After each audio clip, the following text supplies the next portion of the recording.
Hello all of you. We'll start with question number 9. November 2011 का question है. A fire occurred in the premises of Messrs Fireproof Company on 31st August 2010 from the following particulars relating to the period from 1st April 2010 to 31st August 2010. You are requested to ascertain the amount of claim to be filed with the insurance company for the loss of stock. The concern had taken an insurance policy for ₹60,000 which is subject to average clause. अब हमको date of fire कौन सी बेटा, date of fire कौन सी है, साल शुरू हो रहा है हमारे यहाँ पे 1st of April 2000, यहाँ पे 1st of April 2010 को ईयर शुरू हो रहा है. 1/4/2010 को आग लगी 31st August 2010, 31st March 2011. तो this is date of fire. अब डेट ऑफ फायर यहां पे ये दी हुई है बेटा. आपको पता है कि इस बीच में जो ट्रांजैक्शन हुए उसके लिए हम मेमोरेंडम ट्रेडिंग अकाउंट बनाएंगे, मेमोरेंडम ट्रेडिंग अकाउंट बनाएंगे बेटा, ताकि हम क्या फाइंड आउट कर सके, stock on the date of fire हम निकाल सके. ओके, अब इस पीरियड की क्या हमें जानकारी दी है कि क्वेश्चन में दी हुई है सारी. Stock as per balance sheet at 31st March 2010, पिछले साल का क्लोजिंग स्टॉक, इस साल का ओपनिंग स्टॉक. परचेजेस 1,70,000, वेजेस 50,000 दिया है, 3,000 for the installation of machine ₹3,000. तो वो इंस्टॉलेशन के लिए था तो वो मशीनरी अकाउंट में जाएगा, तो हम वेजेस में से माइनस करेंगे. सेल से 2,42,000. फिर क्या था, sale value goods drawn by partner, partner ने गुड्स अपने लिए लेके गया. सो क्या जर्नल एंट्री पास होती है इसकी, drawings account debit, drawings account debit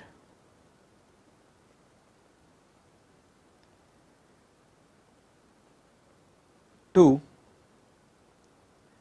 goods used account, और फिर गुड्स यूज्ड अकाउंट का बैलेंस जाता है ट्रेडिंग अकाउंट. लेकिन ये ख्याल रखना एक चीज बेटा, यहां पे कोई भी पार्टनर जब ड्राइंग्स करता है तो वो सेल वैल्यू पे नहीं करता, वो किस पे होती है, कॉस्ट पे होता है. सेल तो आप बाहर वालों को बेचते हो बेटा, तो यहां पे इस क्वेश्चन में इसकी सेल वैल्यू दी हुई बेटा, तो अपने को इसको कॉस्ट पे लाना पड़ेगा.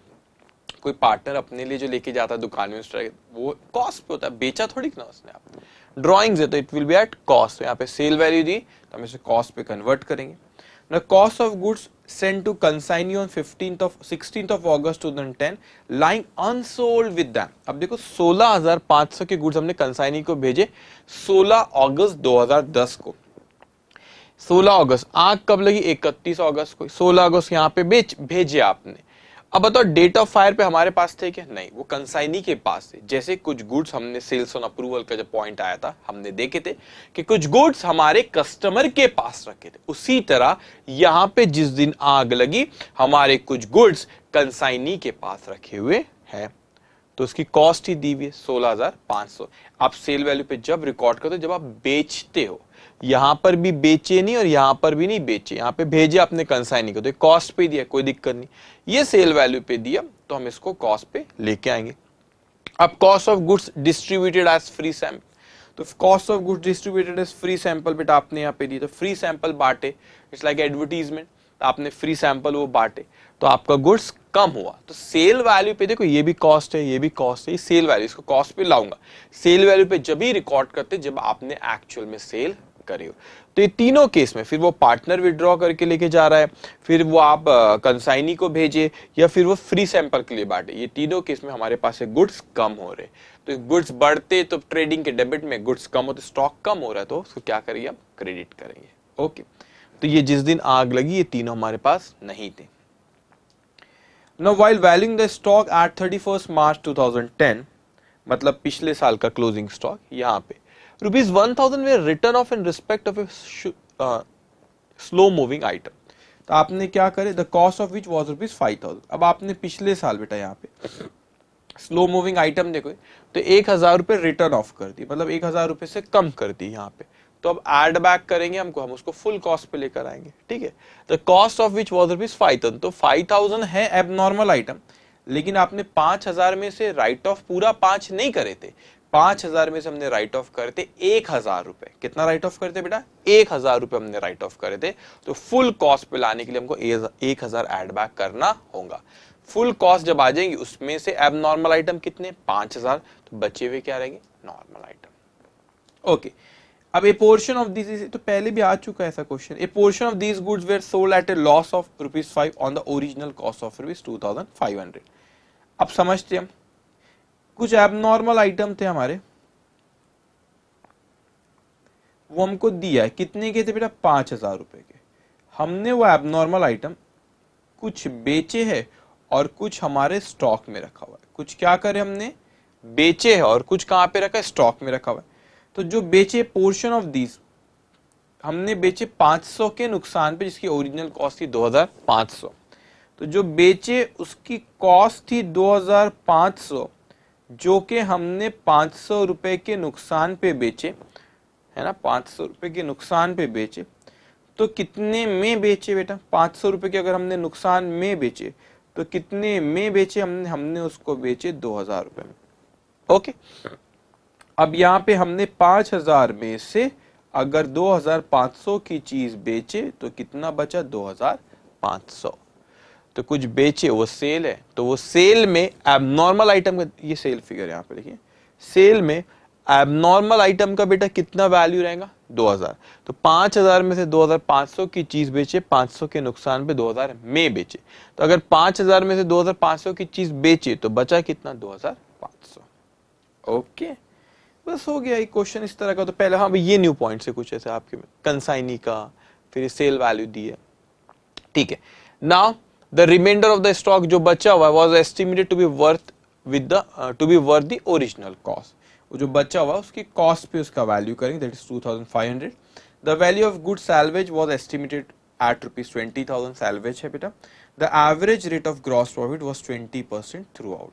देखो यहाँ पे जीपी रेशो दे दिया, इसलिए पिछले साल के ट्रेडिंग अकाउंट की जानकारी नहीं दिया। तो अच्छा, चलो जीपी रेशो हमको दिया 20%, ग्रॉस प्रॉफिट वाज 20%। हमेशा किस पे बोलेंगे आप? सेल्स पे। ओके, तो जाना कैसे, ये सबसे शुरुआत कैसे? तो क्या मेमोरेंडम ट्रेडिंग, जीपी रेशियो तो पता है, पिछले साल का कुछ नहीं करना है। मेमोरेंडम ट्रेडिंग अकाउंट बनाएंगे बेटा। मेमोरेंडम ट्रेडिंग अकाउंट बनाएंगे तो ख्याल रखना है चीज, एबनॉर्मल आइटम है क्वेश्चन में, तो नॉर्मल का कॉलम, एबनॉर्मल का कॉलम और टोटल कॉलम। ओके, चलो लिखो वहां पे।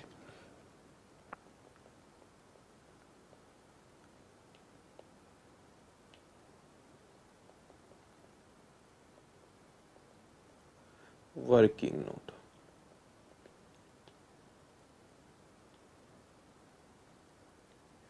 नंबर 1, मेमोरेंडम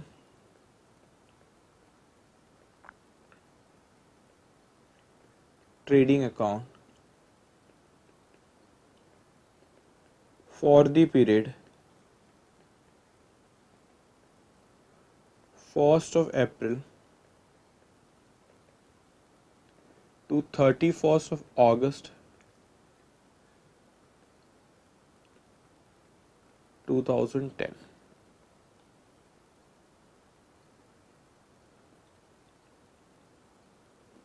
थोड़ा ध्यान रखना, थोड़ा सा बड़ा ही बनाना बेटा, इसमें 10 एक लाइन का ड्रॉ करो इसको। ओके, 10 लाइंस का।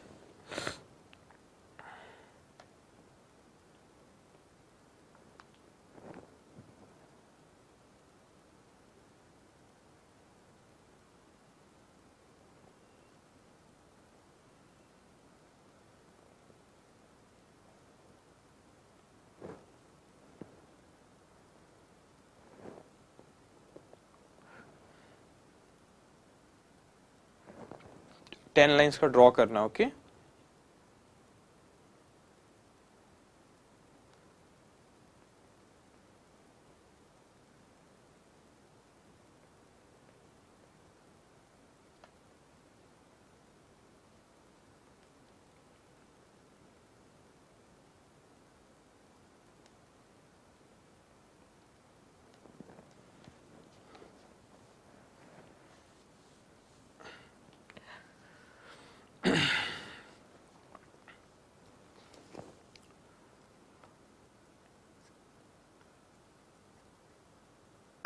ड्रॉ करिए बेटा, आपके लिए रुका हूं मैं।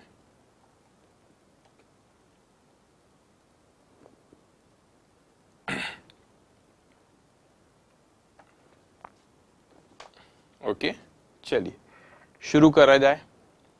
अब अपने को लिखते जाना एक एक इन्फॉर्मेशन। अब आप क्वेश्चन देखो बेटा जरा, वहां पे क्वेश्चन में एक एक आइटम पहले से यहां से आप फिगर लेते जाना। जैसे आपके पास बुक है ना, वहां से फिगर लेते जाओ, यहां से शुरू करेंगे अपन, यहां से एक फिगर उठाते जाओ।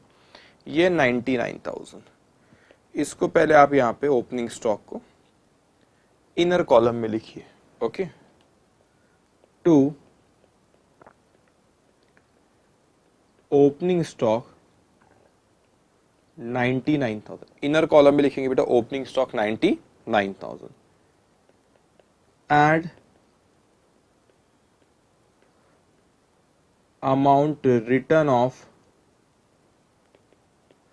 लास्ट ईयर, हमने पढ़े थे ना पैरा में जो लिखा था, वहां पे क्या लिखा था बेटा, यहाँ पे पढ़े थे आपने कि the while valuing the stock eight 31 मार्च 2010, मतलब यहाँ पे पिछले साल के क्लोजिंग स्टॉक में आपने 1,000 रुपए राइट ऑफ करे थे।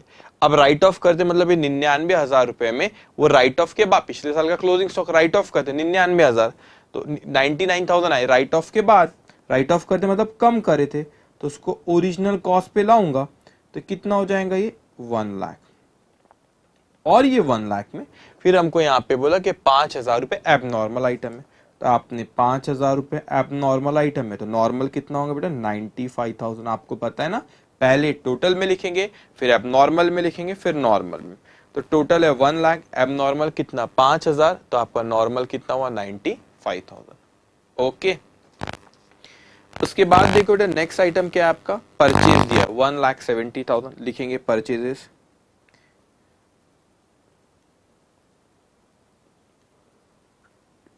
टोटल में 1,70,000, ये डैश 1,70,000। ओके, परचेजेस के बाद क्या लिखा है वहां पे देखो, वेजेस। वेजेस तो आपका ठीक है कितना वेजेस बेटा 50,000, लेकिन उसमें से 3,000 आपने इंस्टॉलेशन के लिए वेजेस पे करे, तो एक्चुअल में वो वेजेस कहाँ जाएगा, वो आपका मशीनरी की जो भी, हाँ इंस्टॉलेशन ऑफ मशीन की कॉस्ट में ऐड होगा। यहाँ पे नहीं है तो हमने 3,000 कम कर दी, 47। उसके बाद सेल्स दिया आपको 2,42,000, तो जरा ध्यान रखना यहाँ पे पहले सेल्स लिखो, बाय सेल्स थोड़ा सा ध्यान रखेंगे बेटा, ये कितना है 2,42,000। आपको बताया था 2,42,000 में सेल वैल्यू कितने की बेटा, ये जो सेल वैल्यू, ये 2,000 की सेल वैल्यू कौन सी, एबनॉर्मल आइटम की, याद रखना। 500 के नुकसान पे बेचे थे, कॉस्ट थी 2,500। तो ये जो सेल वैल्यू आपकी 2,42,000 आपको दिख रही है, इसमें से 2,000 रुपए एबनॉर्मल आइटम की सेल वैल्यू, तो नॉर्मल आइटम की कितनी हुई 2,40,000, 2,40,000। ओके, अब यहां पे लिखेंगे बेटा बाय लॉस, लॉस कितने के लॉस पे बेचे थे 500। ओके, अब फिर आपने क्वेश्चन में हमने ये आइटम परचेज हो गया, वेजेस हो गया, सेल्स हो गया। अब ये 3 आइटम लिखना है बेटा, ये तो कॉस्ट ही थी, इसकी कोई दिक्कत थी। अभी जो 15,000 रुपए sale value, entry drawings to goods use, the balance of goods use will go to trading account. लेकिन ये जो मेरे को क्वेश्चन में बोला भाई कि कॉस्ट प्लस प्रॉफिट क्या होता है, बोलो जल्दी, कॉस्ट प्लस प्रॉफिट, अरे बोलो, सेल्स परसेंटेज है 20%, किस बोला 20%, किसका जीपी रेशो किस पे, सेल्स पे, तो ये तो कॉस्ट कितनी होंगी 80।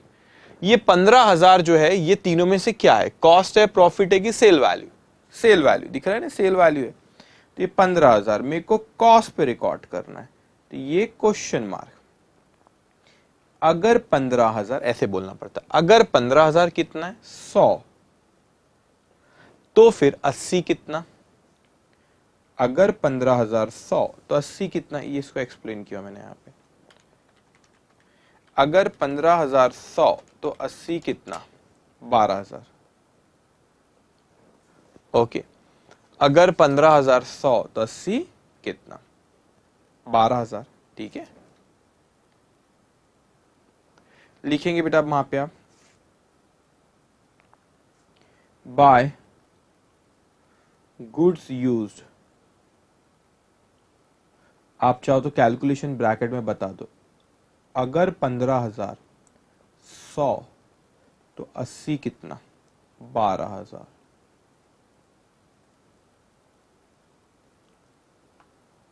Okay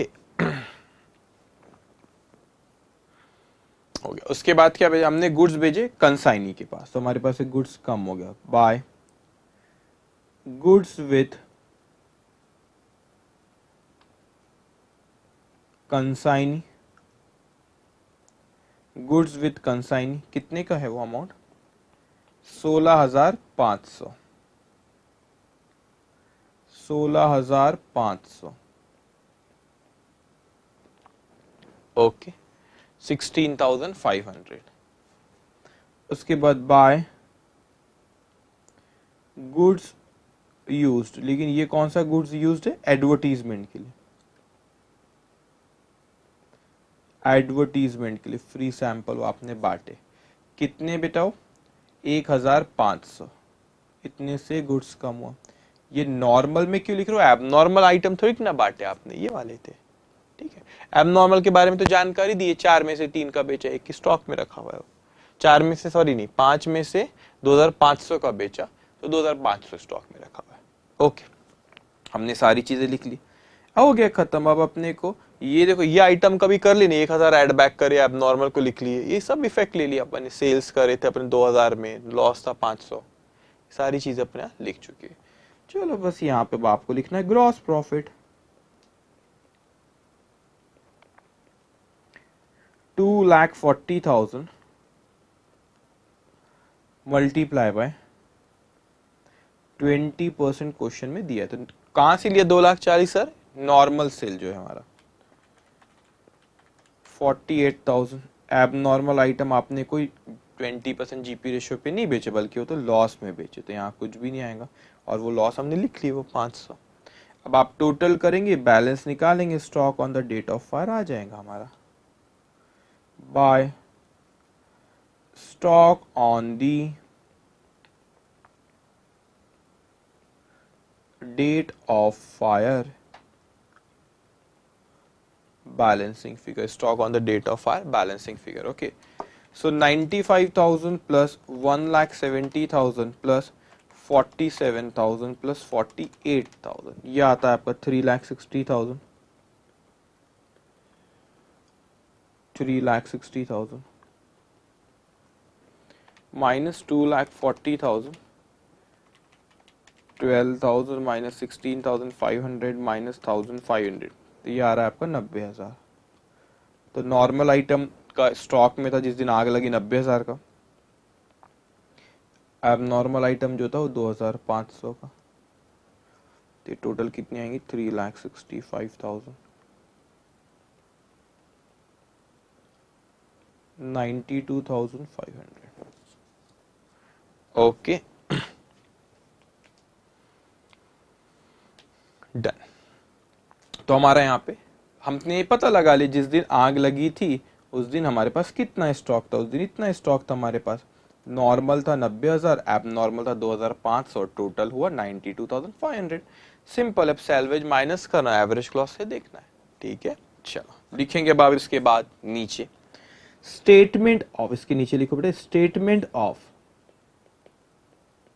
loss of stock, stock on the date of fire,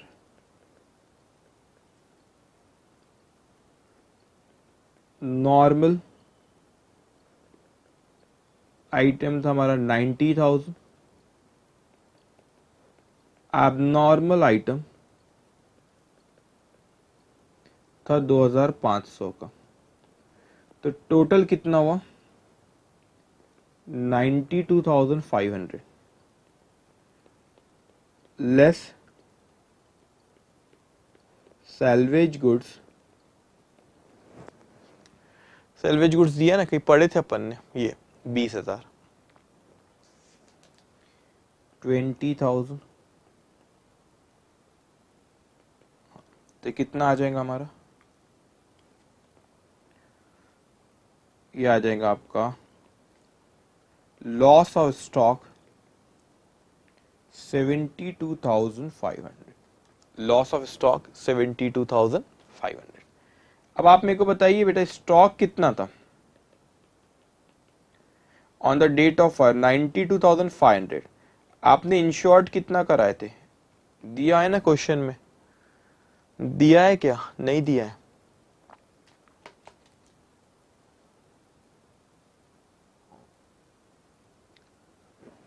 insured value नहीं दिया बेटा कहीं, रुको रुको मैंने कहीं से पढ़ा था शायद, हाँ ये दिया ना पॉलिसी, इंश्योरेंस पॉलिसी कितनी की बेटा 60,000 की, तो आपने इसमें से इंश्योर्ड कितना करा है 60,000, बोलेंगे भाई 60,000, इंश्योरेंस कंपनी बोलेंगे 60,000 हमारे भरोसे रखा हुआ था और आपने स्टॉक रखे 92,500 का, तो stock on the date of fire is more than the insurance policy amount, so here the average clause will apply, 60,000 insurance company के भरोसे, बाकी हमारे भरोसे, तो लॉस भी उसी प्रोपोर्शन में जाएगा। चलिए लिखेंगे अब आप,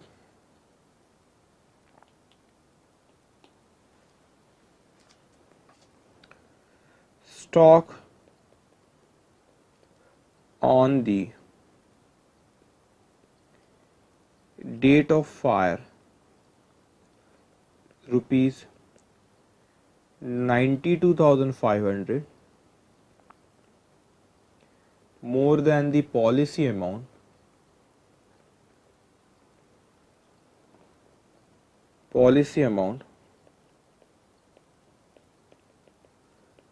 rupees 60,000, therefore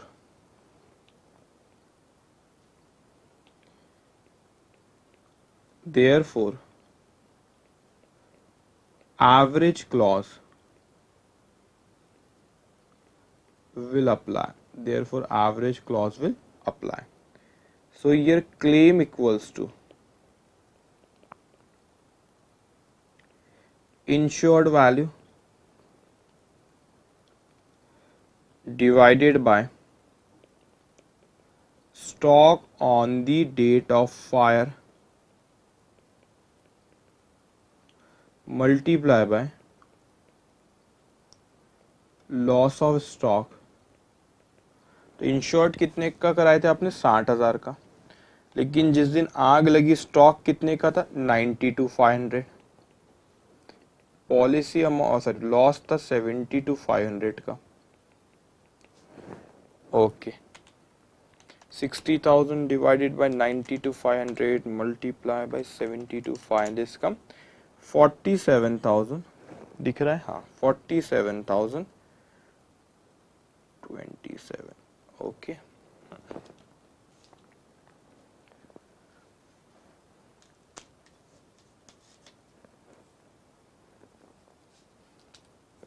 डन, ओके ये क्वेश्चन इससे पहले ऐसे क्वेश्चन हमने किए, क्वेश्चन इसलिए मैंने आकर लिया इसमें, वो सेल वैल्यू ऑफ पार्टनर को जो था उसको कॉस्ट पे लाने इसीलिए हमने करे थे, ओके और वो कुछ कंसाइनी का भी था यहाँ पे, ठीक है।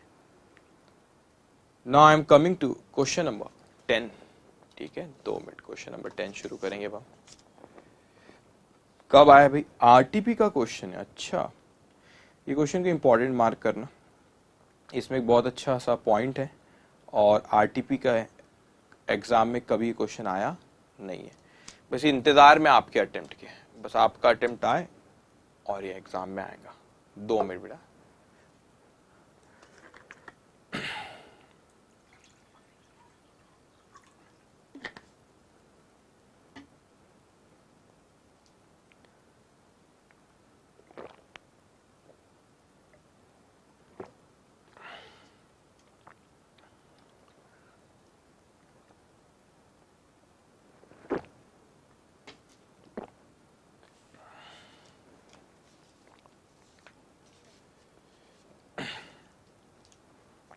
okay now question number 10, the premises of Anmol Limited caught fire on 22nd of January 2017 and the stock was damaged. The firm makes account up to 31st March every year. On 31st March 2016 the stock at cost was rupees 6,63,600 as against 4,81,100 on 31st March 2050। अच्छा ठीक है, opening closing यहाँ पे GP ratio नहीं दिख रहा मुझको, इसलिए उसने दिया। ठीक है, पहले थोड़ा समझ लो बेटा ये क्या कह रहा है।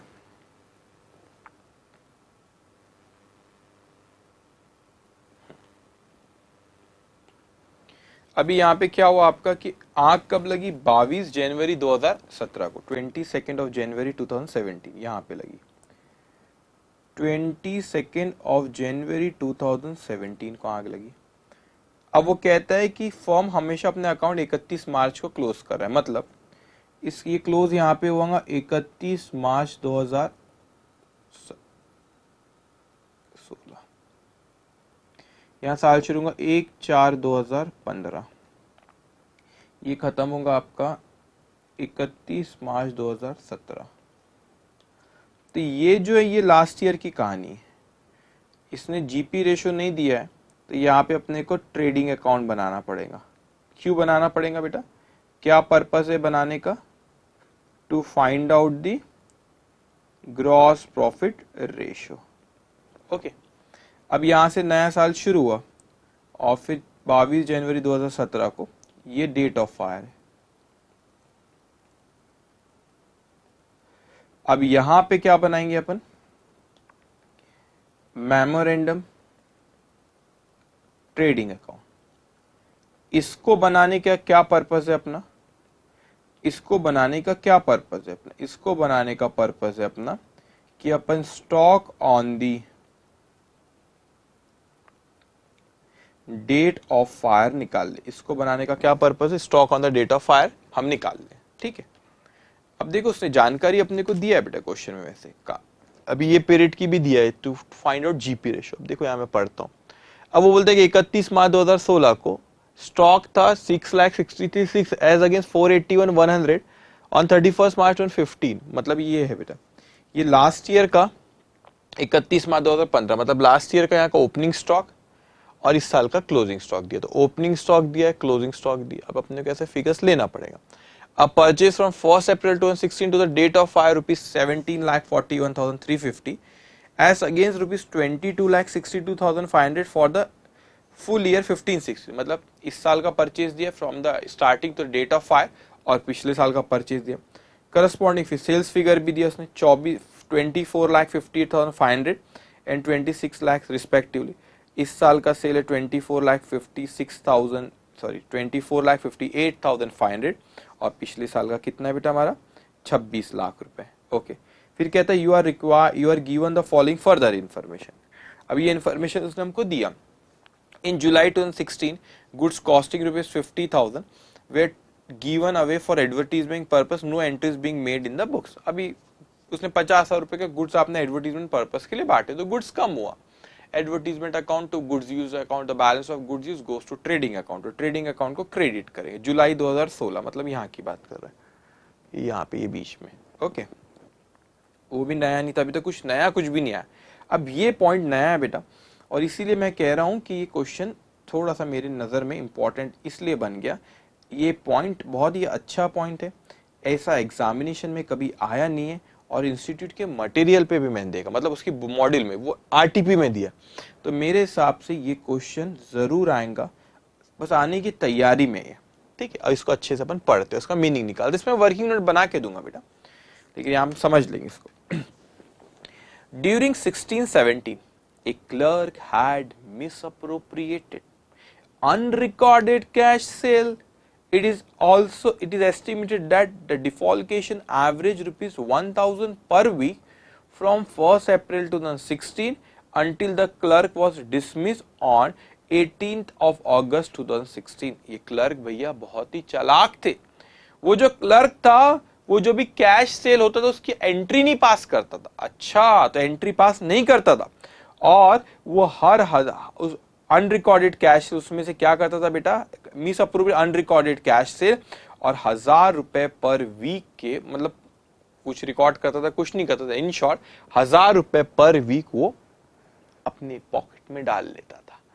अच्छा, तो ये तो अनरिकॉर्डेड सेल हो गया। हाँ हाँ, सही पहचाने बेटा, ये तो अनरिकॉर्डेड सेल हो गया। अच्छा, तो सर ये अनरिकॉर्डेड सेल है, ये अनरिकॉर्डेड सेल तो लिखना पड़ेगा, क्योंकि वो जो भैया थे ना हमारे, कौन से भैया, ये जो हमारे क्लर्क थे, उनके काम थे। अच्छा अच्छा, तो एस्टिमेट डिफॉल्केशन एवरेज ₹1000 पर वीक। अच्छा, 1000 रुपए हर हफ्ते का वो अपने जेब में डाल लेते थे।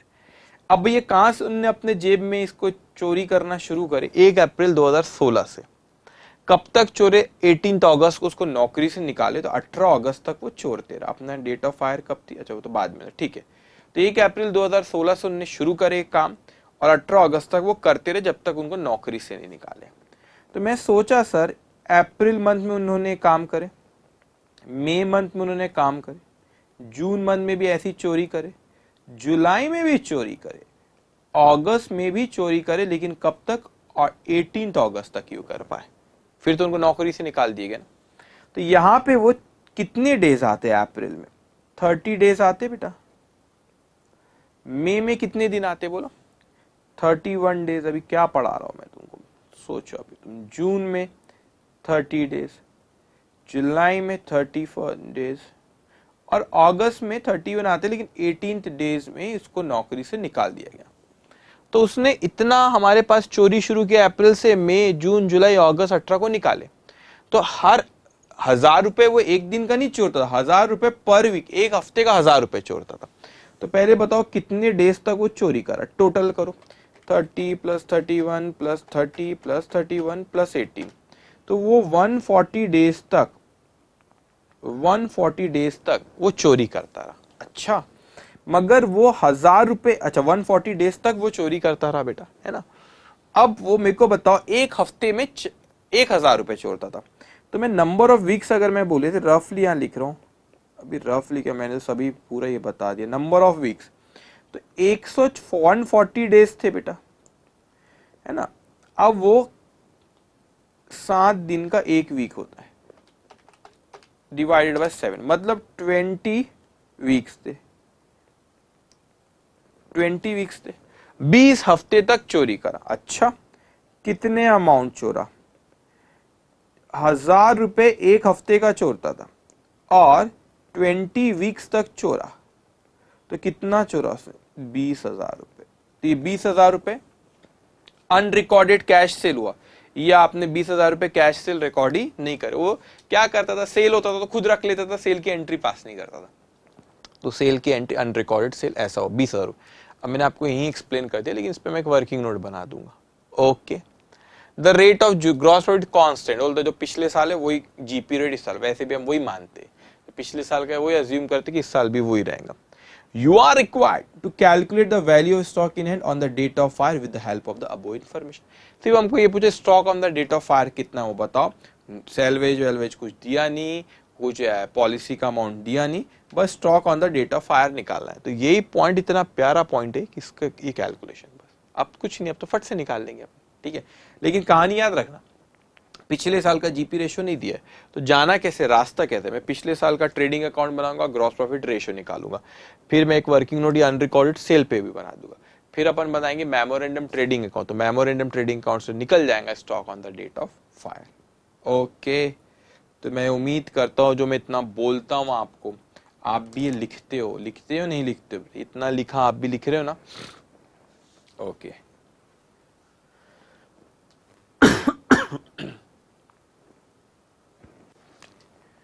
लिखेंगे बेटा। अब यहाँ पे इतनी लिख लिया है। चलो अब शुरू करते हैं अपन सॉल्व करना। वर्किंग नोट,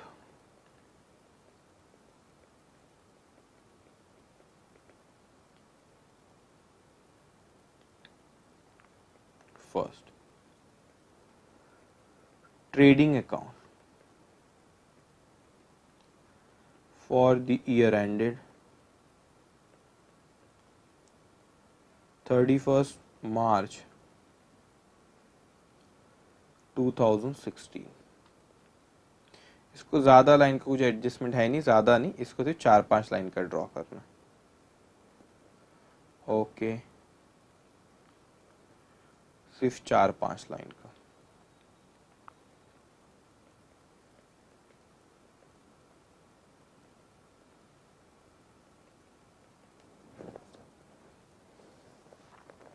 ओके, अब थोड़ा सा ख्याल रखना बेटा, इसके सामने तो वर्किंग नंबर 2 भी ले सकते, इसके बाद फिर ग्रॉस प्रॉफिट रेशियो, जैसा बोल रहा हूँ वैसा आप लिखो बस। अभी ग्रॉस प्रॉफिट रेशियो, ये वर्किंग नोट की हेडिंग लो, GP ratio.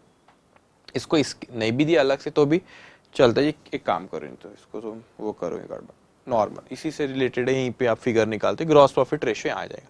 Working note 1 GP ratio लिखे आपने, इसके बाद तीन, आपको पता है क्या करेंगे अभी यहाँ पे, जीपी रेशियो निकाल, इसके बाद 3-4 लाइन का स्पेस रखना, उसके बाद लिखना आपने, उसके बाद लिखना working note number 2, calculation of unrecorded cash, calculation of unrecorded cash, okay, unrecorded cash sales था सर, ओके ठीक है। इसके बाद ज्यादा नहीं, इसके बाद भी इसको 5-6 लाइन का इसमें स्पेस रखना, आपने ये लिखी, इसके 3-4 लाइन इसको, इस पे 5-6 लाइन का स्पेस रखना, फिर ड्रॉ करना बेटा memorandum trading account for the period first of 1st of April 2016 to 22nd of January 2017। इसको अभी इसमें कुछ एबनॉर्मल आइटम ऐसा कुछ भी नहीं है बेटा, सेल में कोई एबनॉर्मल आइटम का है क्या, कुछ नहीं, तो नॉर्मल अपना जो मेमोरेंडम ट्रेडिंग, इसको बना लो बेटा कितने लाइंस का, 5-6 लाइन का, बस मात्र 5-6 line.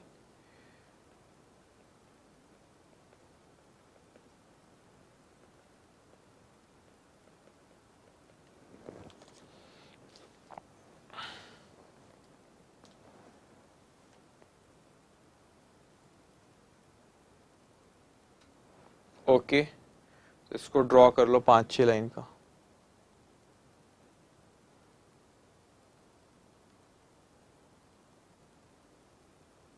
Okay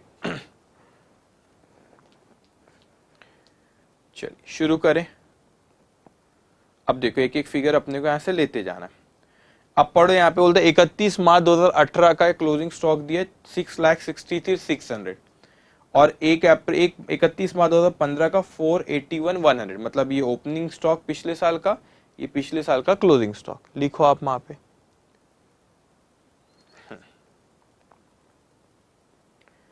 to opening stock 4,81,100 by closing stock 6,63,600, 6,63,600। बेटा इस साल का क्लोजिंग स्टॉक नेक्स्ट ईयर का ओपनिंग स्टॉक होगा ना, हाँ, तो वहां पे लिखो आप, यहाँ पे मेमोरेंडम में to opening stock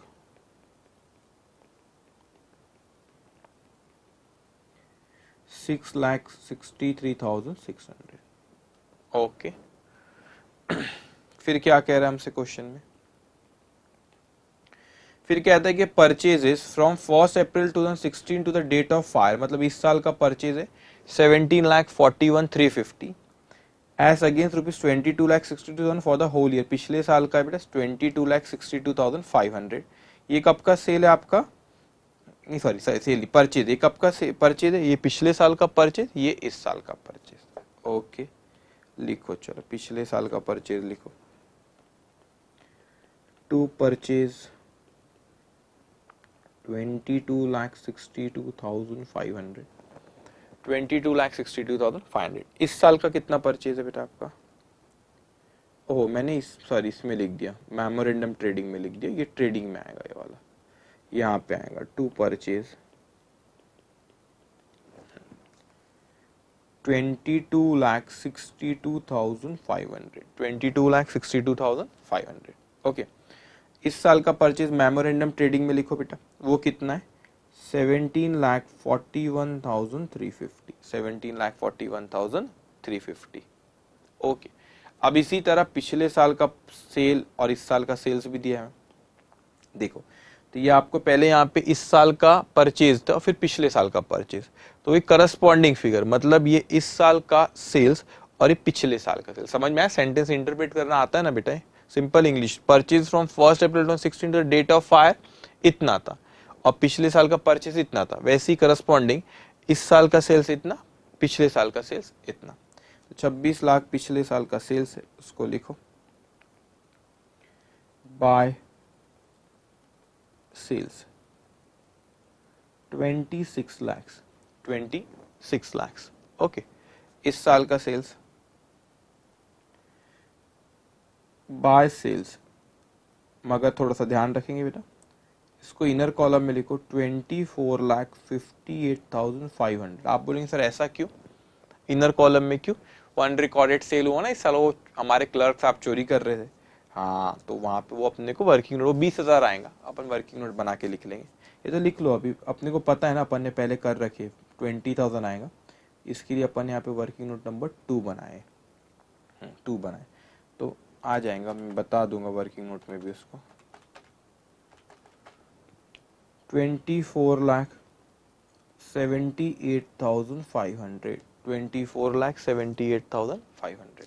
okay okay,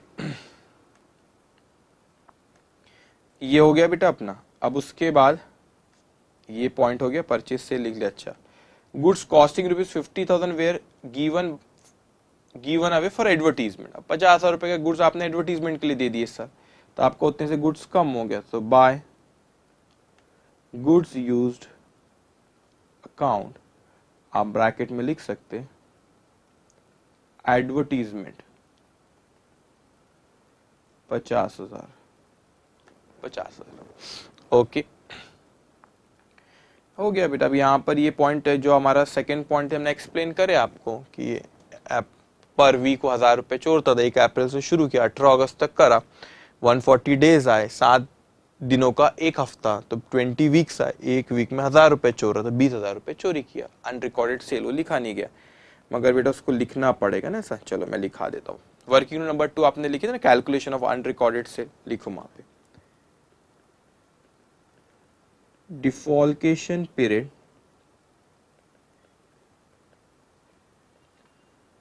30 days plus 31 days अप्रैल में जून, फिर 30 डेज जुलाई, 31 डेज अगस्त, प्लस अगस्त के 18 डेज, तो ये आता है 140 days, 140 days. Number of weeks 140 days, एक हफ्ते में कितने डेज आते हैं? 7 डेज, तो ये आएगा आपका 20 वीक्स। अमाउंट ऑफ डिफॉल्केशन, वो भैया चोरी करे 20 हफ्ते तक, हर हफ्ते का उनका हिसाब था, 1,000 रुपये ले जाऊंगा, 1,000 रुपये चोरी, बोले 1,000 रुपये तो चोर नहीं बोले एक हफ्ते में, तो इतना वो चोरता था, 20,000। ओके, अनरिकॉर्डेड सेल है बेटा, तो सेल अपन इसकी एंट्री पास कर लेंगे। अच्छा, इसकी एंट्री में नॉलेज के लिए तो गए पैसे, एंट्री क्या होंगे? नॉलेज के लिए।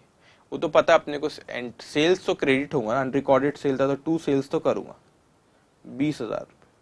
अगर कैश सेल होता तो cash account debited to sale, cash तो आया ही नहीं हमारे पास। अच्छा, क्रेडिट सेल होता debtors account debited to sale, वो भी नहीं आया, तो लॉस हुआ ना हमारा। तो सेल्स मतलब आप 20,000 रुपए से वहां पे कम करोगे बेटा, और उससे हमको पैसा मिलने वाला, अगर उसे रिकवर करोगे तो बात अलग है, अगर वो नहीं रिकवर करोगे फिर वो आपका लॉस हो गया, it will go to profit and loss account को डेबिट कर दे, क्योंकि लॉस है फिर। चलिए, तो अनरिकॉर्डेड सेल आपका 20,000, ये लिख लिया आपने। 24 लाख से it's like a bad data, data से आपने डेटर्स टू सेल, उससे नहीं मिलने वाला, तो write it off penal to debtors, bad debt. Okay, ये भी लिख लिया, हो गया बेटा। अब अपन जल्दी जल्दी ग्रॉस प्रॉफिट रेशियो कैलकुलेट करेंगे, उसको अप्लाई करेंगे। 26 लाख प्लस 6 लाख 60, तो 32,63,600, 32,63,600 32,63,600 माइनस 4,81,100 माइनस 22,62,500, तो ये आता है आपका 5,20,000 to gross profit. So gross profit ratio क्या ग्रॉस प्रॉफिट कितना आएगा बेटा आपका? Gross profit ratio, gross profit divide by sales multiply by 100, 5,20,000 divided by sales 26 lakhs, so 5,20,000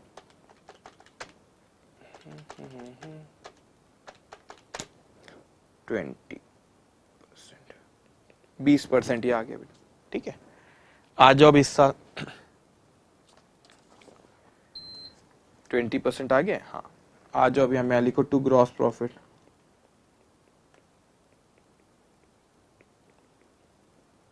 $24,78,500 multiply by 20%,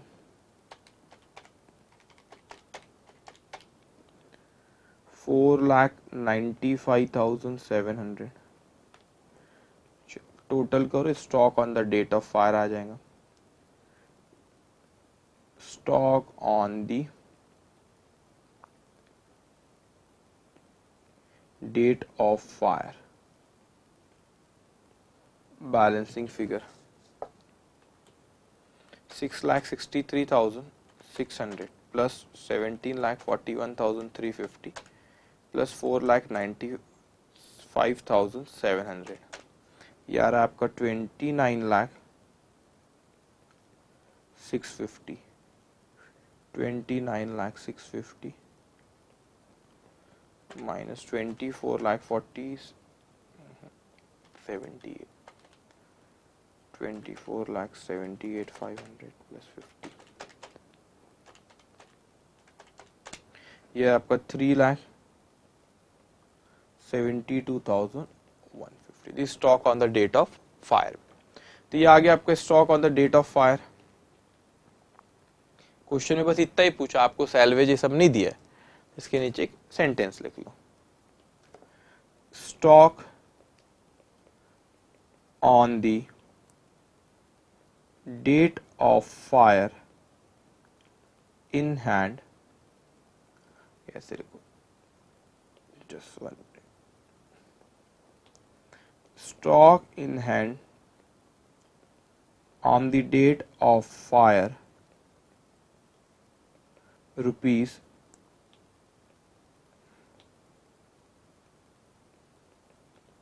3,72,150, 3,72,000 बेटा 150।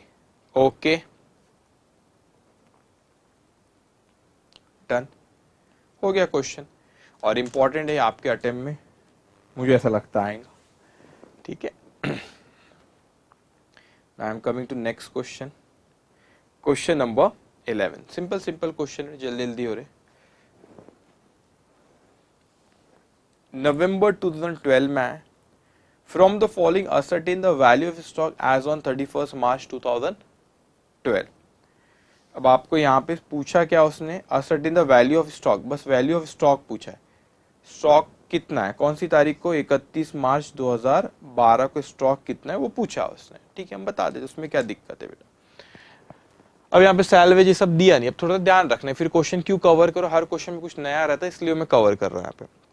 Stock as on 1 April 2011 opening stock दिया, purchase दिया, manufacturing expense दिया, ओए सेलिंग एक्सपेंस, सेलिंग एक्सपेंस को सर कहीं सुना सुना सा लग रहा है सर, ये तो इनडायरेक्ट एक्सपेंस है। हाँ हाँ, फिर administrative expense, indirect expense, financial expense, financial expense मतलब बेटा like interest on loan and all. Okay, तो ये जो आइटम है ना भैया, सेलिंग एक्सपेंस और ये एडमिनिस्ट्रेटिव और ये फाइनेंशियल, ये जाते हैं प्रॉफिट एंड लॉस अकाउंट में। हाँ बस एग्जाम में बच्चे वही घूम गए।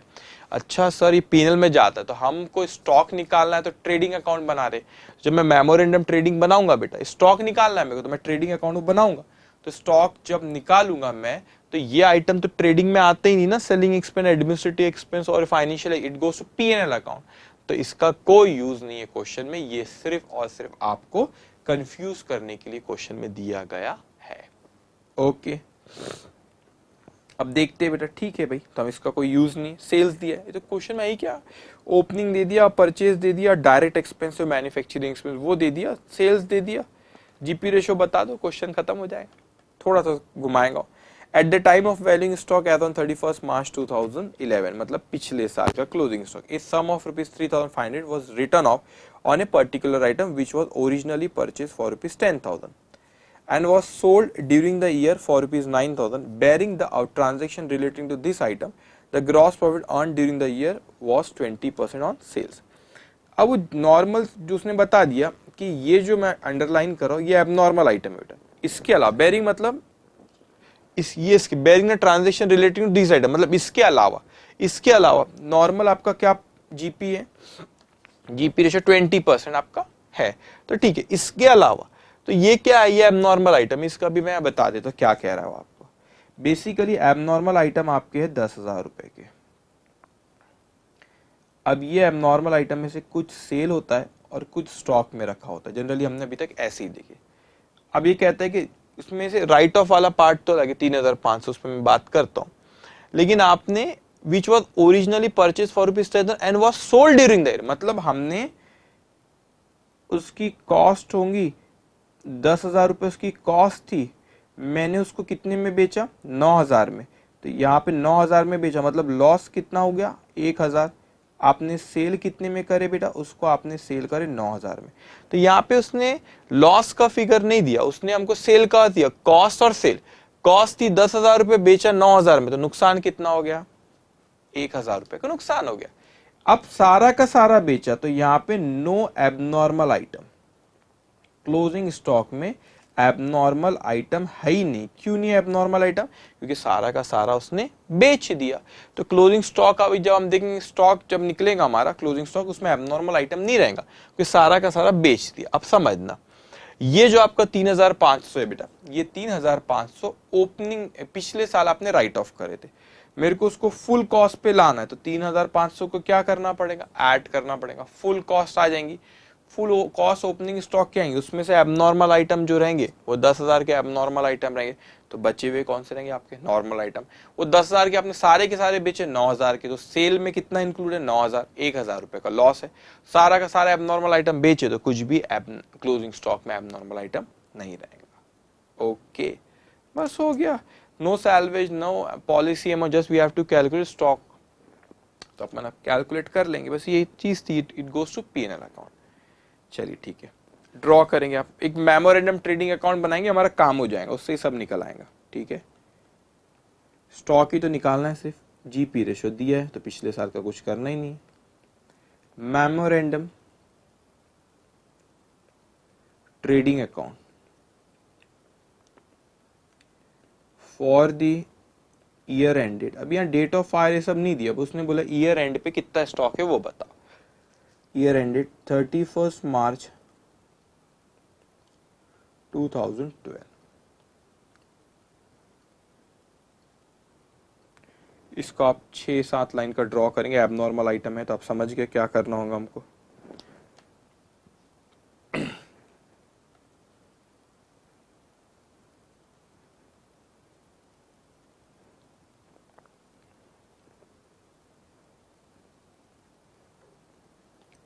नॉर्मल,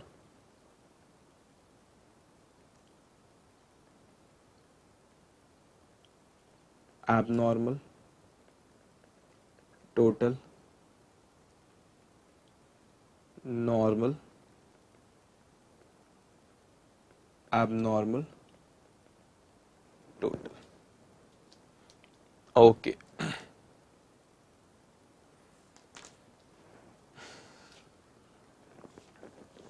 6-7 लाइन का बेटा इसको ड्रॉ करो।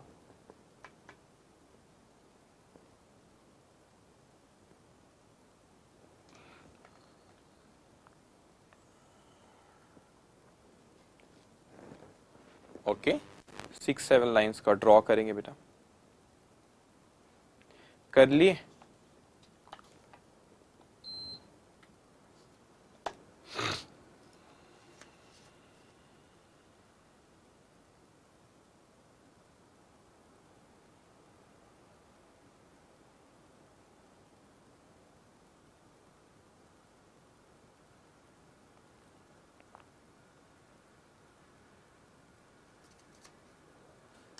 ओके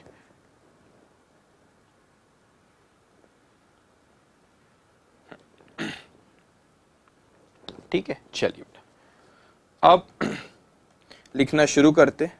देखो क्वेश्चन में सबसे पहले ओपनिंग स्टॉक दिया, टू ओपनिंग स्टॉक, थोड़ा सा ध्यान रखना, ये पिछले साल का क्लोजिंग स्टॉक है ना, अच्छा 142,000, हाँ ओपनिंग स्टॉक सॉरी 28,500, लेकिन ख्याल रखना उसने क्या बोला था कि उसमें 3,500 का आपने पिछले साल राइट ऑफ करे थे, तो उसका ऐड बैक करके टोटल कॉस्ट पे लाएंगे 28,500 add amount written of add back, कितना राइट ऑफ कर दे क्वेश्चन में दिया हुआ है ना हमें, अमाउंट रिटर्न ऐड बैक 3,500,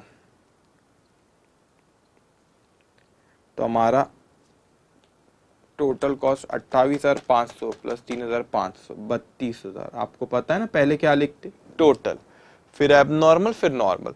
तो एबनॉर्मल हमको पता है, एबनॉर्मल कितना स्टॉक है बेटा 10,000 का है, तो आपने राइट ऑफ करे थे पिछले साल 3,500 ऐड बैक करके टोटल कॉस्ट पे लाए, और इसमें एबनॉर्मल आइटम कितना है आपका 10,000 का, तो नॉर्मल कितना हुआ 22,000 का, 22,000। ओके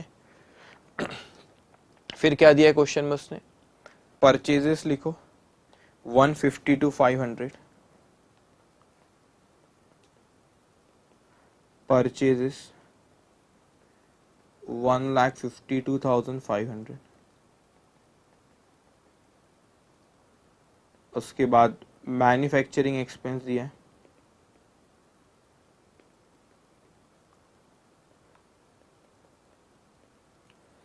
30,000, ओके मैन्युफैक्चरिंग में 30,000।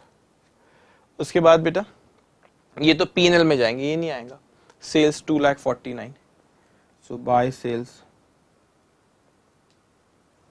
2,49,000 के टोटल है, अभी बताया था ना आपको बेटा यहाँ पे, लेकिन उसमें से एबनॉर्मल आइटम कितना है, एबनॉर्मल आइटम का सेल 9,000, तो 9,000 एबनॉर्मल आइटम का, तो नॉर्मल सेल 2,40,000, नॉर्मल सेल कितना होगा 2,40,000, ओके बाय लॉस, लॉस हुआ आपका 1,000 रुपए का, 10,000 का आपने 9,000 में बेचे, ओके हो गया क्वेश्चन खत्म। टू ग्रॉस प्रॉफिट निकाल लो बस, यहाँ पे कितना जीपी रेशो दिया है क्वेश्चन में 20%, 2,40,000 का 20%, 48,000, एब नॉर्मल इसमें कुछ भी नहीं आएगा, 48,000, वो किस पे आपने 20%, नॉर्मल सेल पे, वो तो आपने नुकसान में बेचो तो लॉस हमने मान लिख ली। अब यहाँ लिखो बाय क्लोजिंग स्टॉक, बेटा क्लोजिंग स्टॉक को वर्ड यूज कर लेना, क्योंकि स्टॉक फायर ये सब के बारे में कुछ बोला नहीं, हो सकता फायर नहीं भी लगी हो, हमको पता नहीं, बस स्टॉक पूछा इस तारीख का, तो निकाल जाएगा balancing figure.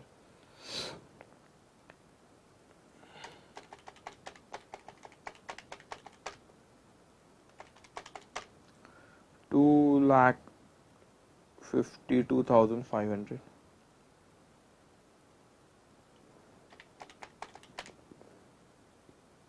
12,500, 10,000, 10,000, 262,500,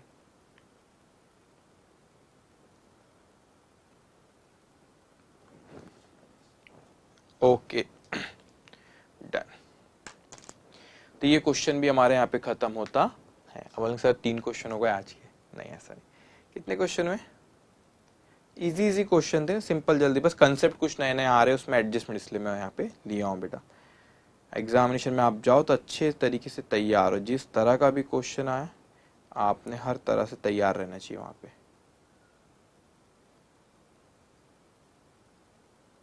okay now come to question number 12।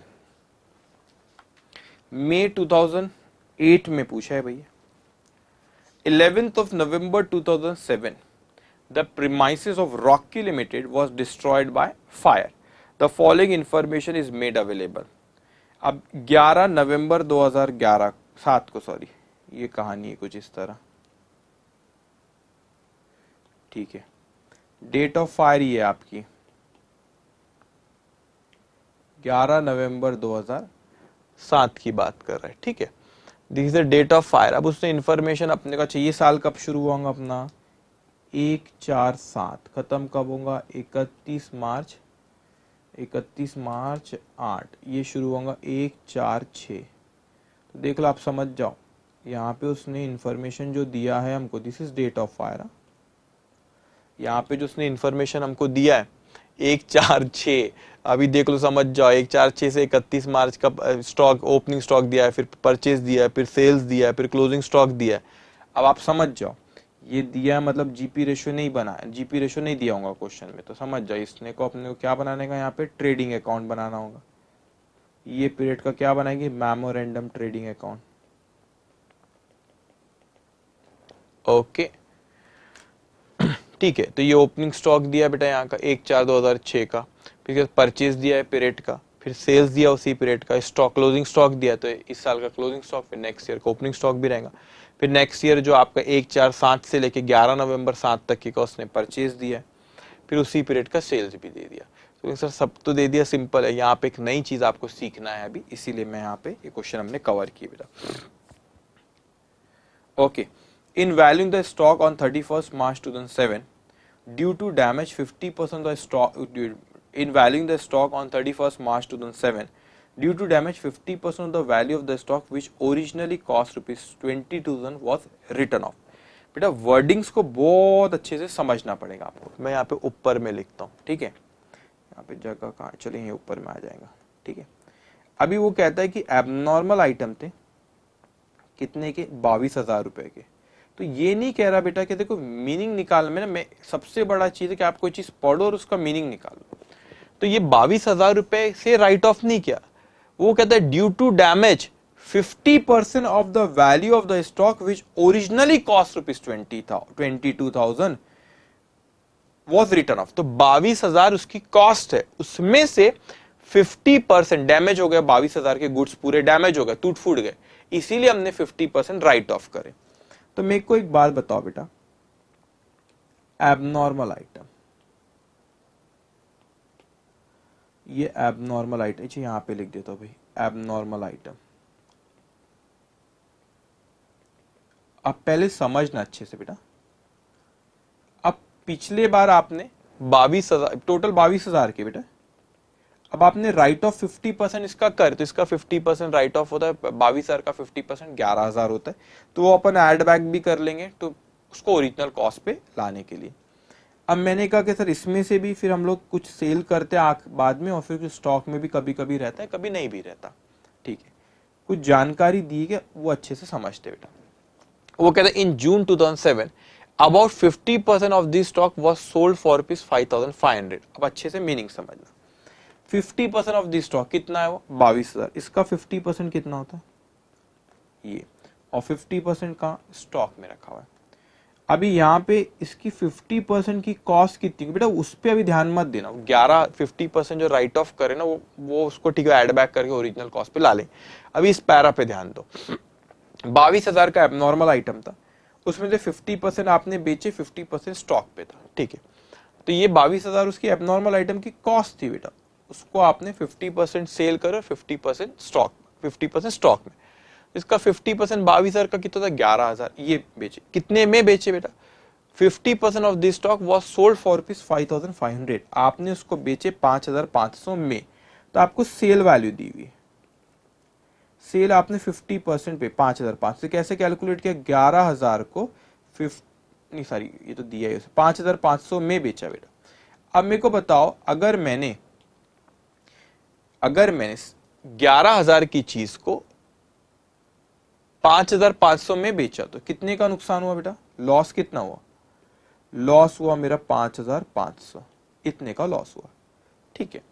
अब आप बोलेंगे सर ठीक है, तो अगर आपने 22,000 में से 50% सेल करे, मतलब 11,000 की चीज को बेचे 5,500 के नुकसान में, तो 5,500 में बिका, तो फिर स्टॉक में कितना रखा आपको, तो 22,000 में 11,000 की चीज बिकी, इतने में बिकी, लेकिन कितने की चीज बिकी, 11,000 की। तो आपके पास स्टॉक में यहाँ पे बचा 22,000 में से 11,000 की चीज आपने बेचे, तो कितने में बेचा है बेटा, 11,000 में, सर कितना बचा, 11,000 का बचा हुआ है हमारे पास।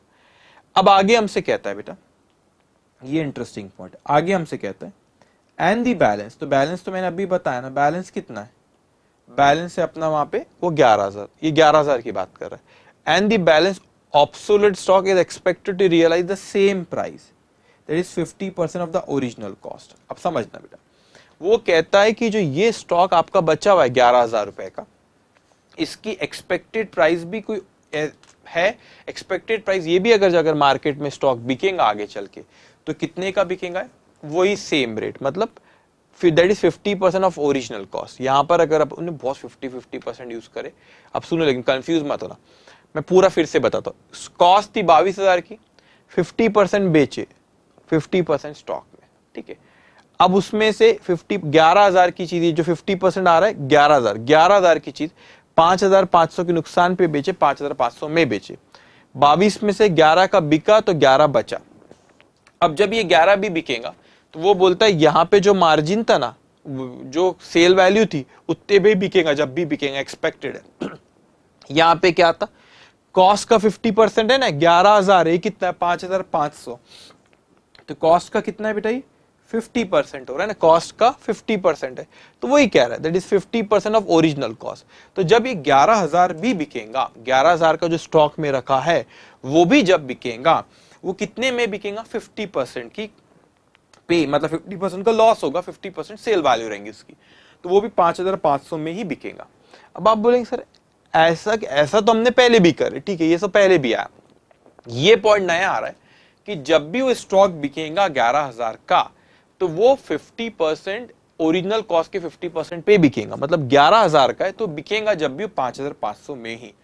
तो बोलेंगे सर ऐसा ये पॉइंट पहले कभी आया है क्या, मैंने पहले, अगर मैं देखूं कोई भी क्वेश्चन उठा लो, चलो अपन इसके पहले जो भी क्वेश्चन करें जहां पे ऐसे एबनॉर्मल आइटम आए, मेरे को ढूंढना पड़ेगा एबनॉर्मल आइटम वाला क्वेश्चन, देख लो यहाँ पे ये क्वेश्चन नंबर, आप मत देखो क्वेश्चन नंबर 9, बस यहाँ स्क्रीन पे देखो, देखो the reminder of the stock is now estimated to worth the original cost. हर क्वेश्चन में ये बोला कि जो स्टॉक आपका, वो स्टॉक दिख रहा है ना 2,500, जो स्टॉक है आपका उसकी वैल्यू 2,000 उतनी है, मतलब आज मार्केट में उतने जो कॉस्ट है उतने में ही बिकेगा।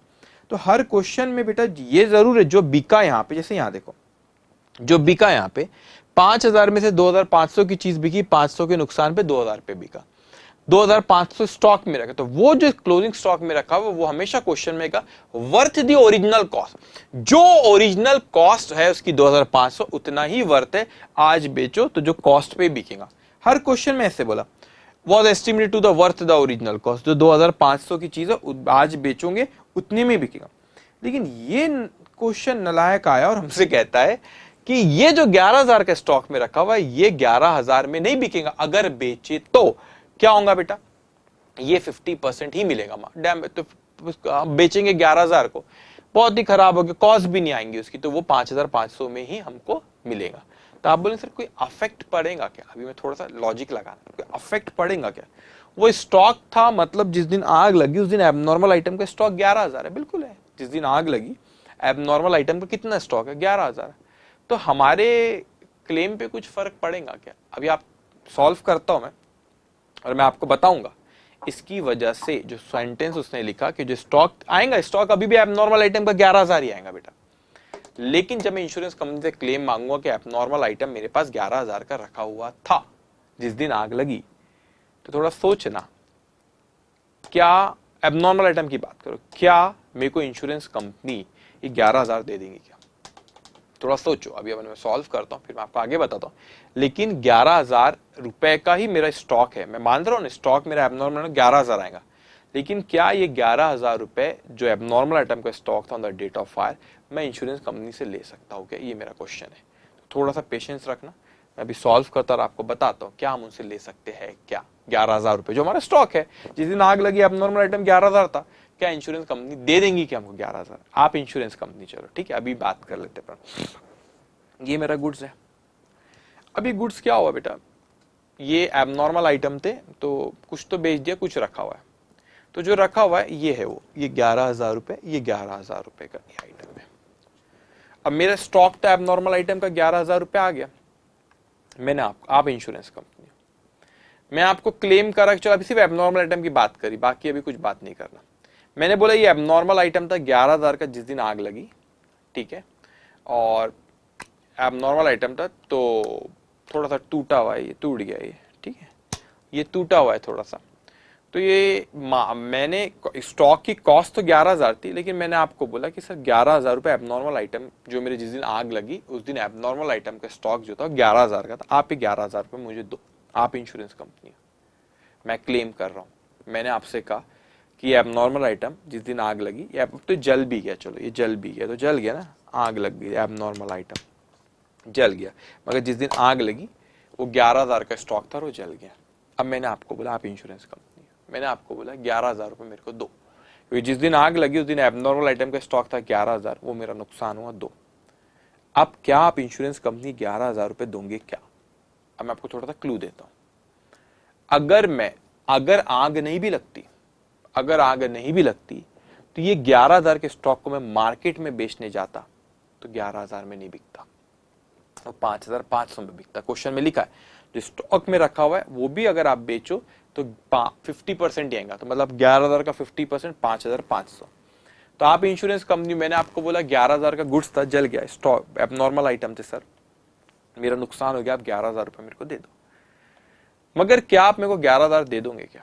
आप पता है मेरे को क्या बोलेंगे कि अगर आप ये 11,000 का एबनॉर्मल आइटम नहीं भी जलता, नहीं जलती, आग नहीं लगती, आग नहीं लगती और 11,000 का आइटम आपको आप मार्केट में बेचते तो 11,000 में नहीं बिकता था, ये 5,500 में बिकता था, तो हम आपको 11,000 रुपए क्यों दे? क्योंकि अगर आग नहीं भी लगती, तो ये आग नहीं भी लगती और आप मार्केट में बेचते इसको तो कितने में बिकता? मैंने कहा सर 5,500 में बिकता। तो हम आपको, फिर आप इंश्योरेंस कंपनी मुझको कहते कि हम आपको क्यों 11,000 रुपए दे? जो गुड्स आपके पास रखा था जिस दिन आग लगी वो मार्केट में आग नहीं भी लगती तो मार्केट में 5,500 का ही बिकता, तो आप हमसे 11,000 रुपए क्यों मांग रहे हो? लॉजिक तो सही है बेटा। जब जो चीज आग नहीं लगी, सपोज ये गुड्स है मेरे पास, अब नॉर्मल आइटम ये है मेरे पास 11,000, आग नहीं लगी, आज मार्केट में बेचता हूं मैं तो 5,500 की वैल्यू मिल रही मेरे को, अच्छा, और आग लग गई, जल गई। मैं बोला यार अच्छा हो गया आग लग गई, ये 11,000 का गुड्स था, मार्केट में 5,500 के बिक रहा था। अब मैंने बोला मैं चालाकी करता हूँ, आग लग गई और अब आपको बोल रहा हूँ चलो चलो 11 दो। अरे भाई साहब आग नहीं भी लगती तो एक गुड्स मार्केट में 11 का बिक रहा था क्या? 5,500 का बिक रहा था, तो फिर मैं आप मेरे को क्यों दोगे 11,000 रुपए? जब मार्केट में पहले आग नहीं भी लगती तो 5,500 का ही बिकता, तो आप मेरे को क्या दोगे बेटा? 5,500 ही दोगे, 11,000 रुपए नहीं दोगे। दिस इज द लॉजिक, इसलिए क्वेश्चन कवर किया मैंने यहाँ पे, ठीक है? तो समझ में आई चीज? एक और बार कहता हूं, इसकी कॉस्ट कितनी? 11,000। Stock on the date of fire abnormal item कितना? 11,000। क्या आप मुझको 11 दोगे क्या? अभी जल गया नहीं, क्योंकि अगर आग नहीं भी लगती तो ये मार्केट में 11 का नहीं बिकता, मार्केट में कितने का बिकता? 5,500 का, तो आप मेरे को 5,500 ही दोगे, क्योंकि मार्केट से मैं ज्यादा से ज्यादा उतना ही रिकवर कर सकता था, तो आप भी मेरे को उतना ही दोगे। ओके चलिए, क्योंकि मैंने इंश्योरेंस किसका निकाला, और थोड़ा डीप में जाता हूं, इंश्योरेंस किसका निकाला? आग लगने से नुकसान कितना हो, मेरे वर्डिंग्स को ध्यान से सुना, आग लगने से कितना नुकसान हुआ। तो 11,000 की चीज थी, मार्केट में 5,500 में ही बिक रही है, तो अभी इन्होंने एक तो 50-50% करके सब इक्वल अमाउंट कर दिए। सुनो, ये 11,000 की चीज है बेटा, मार्केट में 5,500 की बिकेगी, तो 11,000 से जो नीचे गिरा 5,500 पे आ रहा है, वो आग लगने से हुआ क्या? नहीं, देखो मैं आपको समझाता हूं। अगर मैं कहता हूं 11,000 की चीज है, आज मार्केट में बेचता तो ये कितने की बिकती बेटा? 5,500 की, लेकिन आग लगने से इसकी वैल्यू हो गई नील, है ना? अब मेरे को बता इंश्योरेंस कंपनी, मेरे को क्या ये तो मार्केट में वैल्यू डाउन हुई, तो ये पैसा तो इंश्योरेंस कंपनी नहीं देंगी। अब आग लगने की वजह से उसकी 5,500 से वैल्यू गिर के 0 पे आ गई, हाँ, तो ये 5,500 मेरे को देंगे। यहाँ पे भी 5,500 से कम हुआ, नीचे भी 5,500 से, लेकिन ऊपर जो 11,000 से 5,500 है वो तो उसकी वैल्यू कम हुई, मार्केट वैल्यू कम हुई। मगर इंश्योरेंस कंपनी मेरे को मार्केट वैल्यू कम होने पे पैसा नहीं देंगी। जो यहाँ पे आग लगी ना, आग लगने से उसकी वैल्यू फिर 5500 से भी गिर के कितने पे आ गए, 0 पे। तो ये आग लगने की वजह से जो यहां पर गिरा वो मेरे को सिर्फ कितने से गिरा, 5500 से गिरी वैल्यू, तो ये मेरे को देंगी। जो मार्केट में वैल्यू उसकी पहले गिरी थी वो मेरे को इंश्योरेंस कंपनी क्यों देगी, वो तो मेरे को वही देंगी जो आग लगने से मेरा नुकसान हुआ। तो ऊपर के जो 5500 बेटा वो आग लगने से जो डैमेज गुड्स था तो मार्केट में वैल्यू डाउन होगी, तो वो नुकसान तो वो 5500 मेरे को नहीं देगी। लेकिन नीचे जो फिर 5500 से 0 पे आया, जो फिर से 5500 से जो गिरा वो आग लगने से हुआ, तो इंश्योरेंस कंपनी मेरे को वही देंगी जो मेरा नुकसान आग लगने से नुकसान हो। तो आग लगने से नुकसान कितना हुआ बेटा, 5000, वो नीचे वाला 5500। एक तो उन्हें सब 50-50% कर दी, सेम सेम अमाउंट है, तो मेरे को ऊपर नीचे बताना पड़ रहा है। ऊपर वाला मार्केट के गिरने से हुआ और नीचे वाला आग लगने से नुकसान हुआ, तो हमको इंश्योरेंस कंपनी जो आग लगने से हुआ उसकी ही भरपाई करेंगी। स्टॉक था ना 11000 का, लेकिन 11000 का स्टॉक होगा, लेकिन उसकी मार्केट में वैल्यू 5500 थी, 5500 से गिर गई थी, तो वो आग लगने से नुकसान नहीं हुआ। फिर 5500 से गिर के आग लगने से 0 वैल्यू हो गई उसकी, पूरा जल गया वो। तो मेरे को आग लगने से जो नुकसान नीचे वाला हुआ 5500, वो मुझे इंश्योरेंस कंपनी देगी। ऊपर वाला तो मार्केट वैल्यू उसकी डाउन हुई, उसका वो मेरे को भरपाई नहीं देंगी। ये इस क्वेश्चन में नया पॉइंट। अब जितने भी पूरे क्वेश्चन उठा लो, हमेशा क्या बोला, जो स्टॉक एबनॉर्मल आइटम का है, जो स्टॉक एबनॉर्मल आइटम का है बेटा, वो स्टॉक एबनॉर्मल आइटम किस पे रिकॉर्डेड है बेटा, हमेशा वो बोलता है कि जो एबनॉर्मल आइटम का स्टॉक रखा हुआ है उसकी जो कॉस्ट है उतना ही आज उसका वर्थ है। पूरे क्वेश्चन उठा के देख लो, उसकी जो पिछले क्वेश्चन, उसकी जो कॉस्ट है एबनॉर्मल आइटम की, जो स्टॉक की जो कॉस्ट है वही उसका वर्थ है, मतलब मार्केट में भी वही कीमत है। अब सपोज मैं इस क्वेश्चन को थोड़ा सा चेंज करता हूं, थोड़ा सा पेशेंस रखना। मैं बोलता है सेंटेंस नहीं लिखा रहता कि जो स्टॉक रखा है उसकी वर्थ सिर्फ 50% है, वो बोलता है उसकी वर्थ ओरिजिनल कॉस्ट है, यहां पर भी बोलता। फिर मैं बोलता आज 11000 रुपए की इसकी कॉस्ट थी, आग लग, मार्केट में भी 11000 का ही बिकता था, आग लगने से इसकी वैल्यू 0 हो गई। अब बताओ, मार्केट में भी 11 का ही बिकता था, 11 की चीज थी, मार्केट में भी 11 का बिकता था, तो वो तो कोई मार्केट में मेरी वैल्यू डाउन नहीं हुई, लेकिन आग लगने से 0 पे आ गया, तो मेरा 11000 का नुकसान हुआ। फिर मैं आपसे 11 क्लेम करता, लेकिन यहां पे पूरा 11 क्लेम क्यों नहीं कर रहा बेटा, क्योंकि आग मार्केट में उसकी वैल्यू डाउन हुई 5500 से, तो वो 5500 फिर पे आया, फिर 5500 से कितने पे आया, 0 पे आग लगने से। तो यहाँ पे आग लगने से कितना नुकसान हुआ, 5500, तो वही इंश्योरेंस कंपनी मुझको देगी।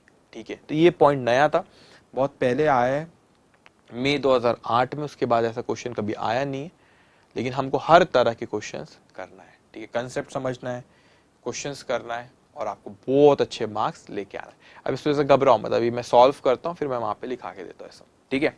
तो अपने को पूछा क्या भाई इसने, the gross profit ratio is assume as uniform in respect of the other sale stock salvage from fire, salvage value दिया, और ये इस एबनॉर्मल आइटम के अलावा बाकी कांस्टेंट जीपी रेशियो है। पिछले साल की इंफॉर्मेशन दी, जीपी रेशियो दिया नहीं, तो पिछले साल का जीपी रेशियो हमको निकालना पड़ेगा। चलो लिखो, सबसे पहले लास्ट ईयर का जीपी रेशियो निकालेंगे अपन। Working note,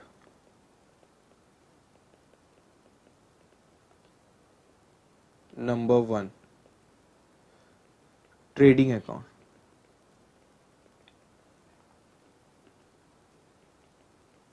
for the year ended 31st March 2007। ज्यादा नहीं, इसको 4-5 लाइन का ड्रॉ, 5 लाइन का ड्रॉ करो।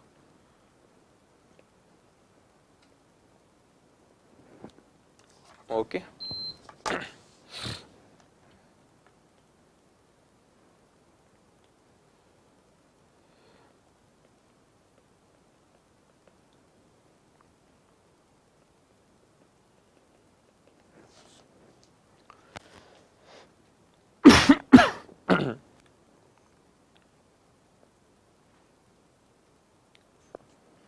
ओके, चलो ड्रॉ की बेटा। अब अच्छा एक काम करो, इसके बाद ना नीचे अपन सब साथ में, इसके बाद नीचे तो आपको पता है जीपी रेशो निकालूंगा, 3-4 लाइन के स्पेस रखना, और मेमोरेंडम ट्रेडिंग भी बना लो, 3-4 लाइन के स्पेस रखना बेटा। फिर बनाओ working note number 2, memorandum trading account for the period 1st April to 11th of November 2007। अब इसमें एबनॉर्मल आइटम है तो कॉलम थोड़ा ध्यान रखना है। एबनॉर्मल आइटम इसको ज़्यादा नहीं, 6-7 लाइन, 5-6 लाइन भी बहुत है इसमें, एडजस्टमेंट ऐसा बहुत नहीं है, 5-6 लाइन का ड्रॉ करेंगे।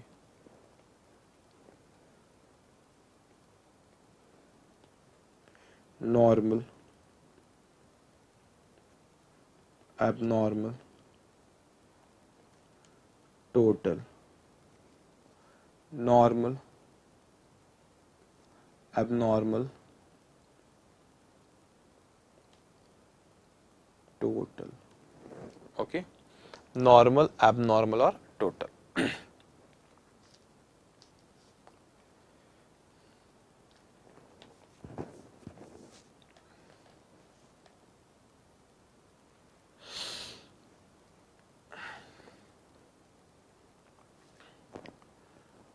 ड्रॉ करो।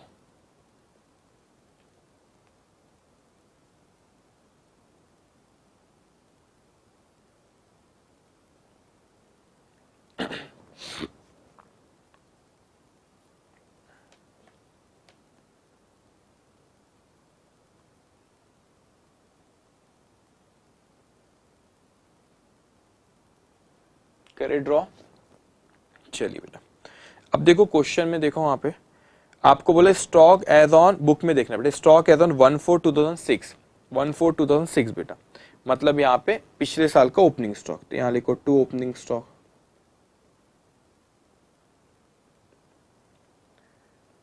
3,75,000। फिर परचेज दिया 1 अप्रैल 2006 से 31 मार्च 2007, पिछले साल का परचेज भी दिया है 5,20,000। फिर हमको सेल्स भी दिया पिछले साल का, सेल्स 1 अप्रैल 2006 से 31 मार्च 2007, 8,55,000। फिर stock as on 31 March 2007, closing stock पिछले साल का दिया, लेकिन उसको राइट ऑफ किया, ओरिजिनल कॉस्ट पे लाना था, इनर कॉलम पे लिखना उसको, क्लोजिंग स्टॉक को वो दिया, क्लोजिंग स्टॉक 2 लाख, इसको इनर कॉलम में लिखना। फिर परचेज फ्रॉम 1/4/2007 टू 11 नवंबर 2007, इस साल का परचेज दिया है, ओपनिंग स्टॉक के लिए ऊपर जगह रखना, यहाँ लिखो टू परचेज 3,41,000। ओके, फिर देखो क्वेश्चन में बुक में बेटा सेल्स दिया इस वक्त का,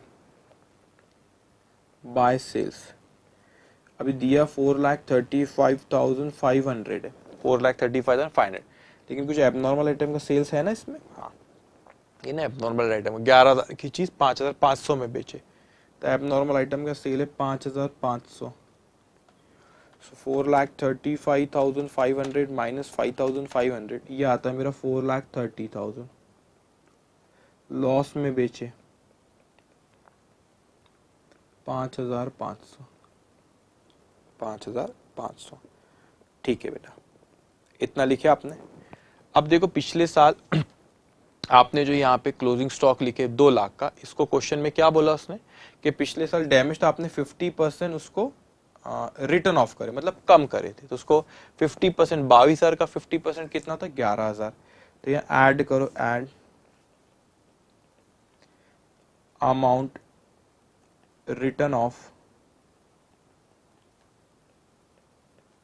ऐड बैक। क्यों ऐड बैक करते, उसको ओरिजिनल कॉस्ट पे लाने बेटा, तो 22,000 का 50% राइट ऑफ करे थे, तो 50% कितना होता है बेटा, 11,000 आपने राइट ऑफ करे थे, तो उसको ऐड बैक करके यहाँ पे ला लो 2,11,000।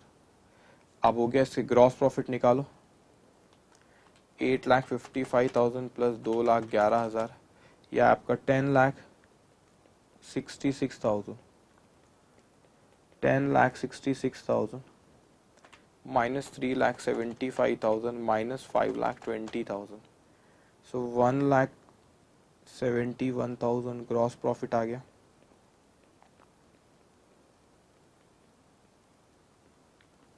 ओके, अब यहाँ पे लिखिए अब gross profit ratio,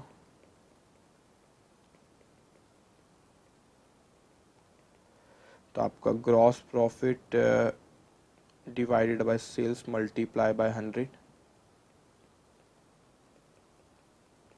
gross profit कितना है आपका 1,71,000 divided by 8,55,000 multiply by 100।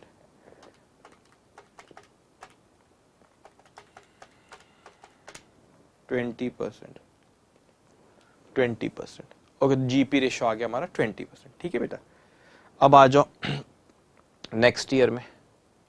Next year में आओ बेटा 20%। ठीक है, अब आओ स्लाइड चेंज करो, यहाँ पे लिखो, अच्छा सॉरी मैं स्लाइड चेंज करूँ, आप आओ मेमोरेंडम ट्रेडिंग में। To opening stock. अभी देखो पिछले साल का ट्रेडिंग अकाउंट बनाए बेटा, वहां पे अपन ने उसको ओरिजिनल कॉस्ट पे ला लिए, नहीं लाए रहते तो अगर ये नहीं बनाना रहता और ये 20% देता तो फिर मेरे को यहाँ पे इनर कॉलम में बताना पड़ता, लेकिन मैं ऑलरेडी इसको ओरिजिनल कॉस्ट पे ला लिया हूँ। 2,11,000। 2,11,000 में से एबनॉर्मल आइटम कितना है 22,000। आप ये ना कहना सर इसमें से 11,000 है एबनॉर्मल, नहीं बेटा, आपने राइट ऑफ 11 किए थे तो एडबैक पे मैं 11 किया, लेकिन एबनॉर्मल आइटम क्वेश्चन में कितना बोला है उसने अपने को 22,000, तो ये 22,000 यहाँ लिखोगे। तो 2,11,000 में से अगर 22,000 एबनॉर्मल तो नॉर्मल कितना 1,89,000। ठीक है, हो गया। अभी यहाँ पे लिखो ग्रॉस प्रॉफिट 4,30,000 का 20%, लेट्स सम 86,000। 86,000। ओके, अब यहाँ लिखो by stock on the date of fire balancing figure 1,89,000 plus 3,41,000 plus 86,000 6,16,000 minus 4,30,000, ये आता है आपका 1,86,000। फिर 22,000 minus 11,000, it will come 11,000. 2,11,000 plus 3,41,000 plus 86,000. This comes 6,38,000. Minus 4,35,500 minus 5,500. This comes 1,97,000. अब सुनना बेटा, जिस दिन आग लगी नॉर्मल आइटम कितना था अपने पास? नॉर्मल आइटम था बेटा 1,86,000, एबनॉर्मल 11,000। 11,000 का जरूर स्टॉक था जिस दिन आग लगी। Stock on the date of fire abnormal item 11,000 जरूर था, लेकिन हमने देखा आज अगर इसको मार्केट में आग नहीं भी लगती, सपोज आग नहीं लगी, तो 11,000 की चीज मार्केट में बेचता तो कितने में बिकती थी? 5,500 की। अब इस पर अपन चर्चा करेंगे। आगे आओ, नीचे लिखो statement of loss of stock. Stock on the date of fire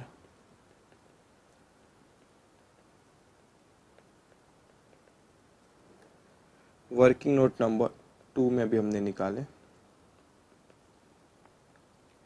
normal, अच्छा ये भी कर लो, इसको ऐसे लिखो नॉर्मल आइटम 1,86,000। अब बी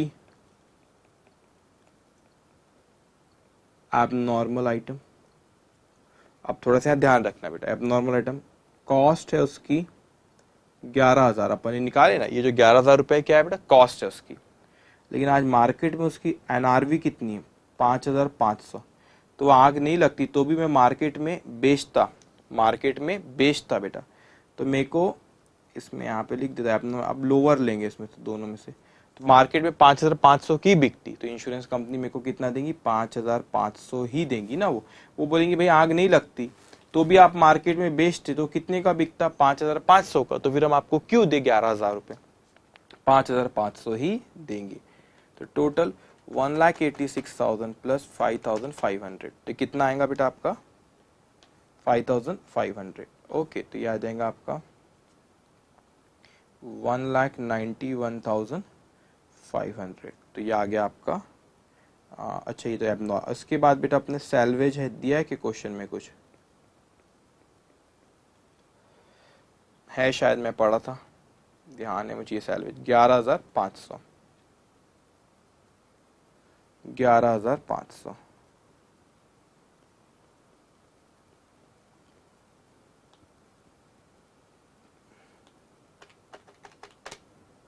एक lakh 80,000 loss of stock, loss of stock. Okay, ठीक है। अब इसमें ना अपने को पूछा उसने, वो नहीं दिया बेटा पॉलिसी अमाउंट, उसने पूछा है made available compute the value of stock loss in fire, तो अपन ने निकालिए value of stock loss in fire, तो निकाल लिया अपना value of stock loss in fire 1,80,000। Okay, अब बेटा ये क्वेश्चन हमारा यहाँ पे खत्म होता है।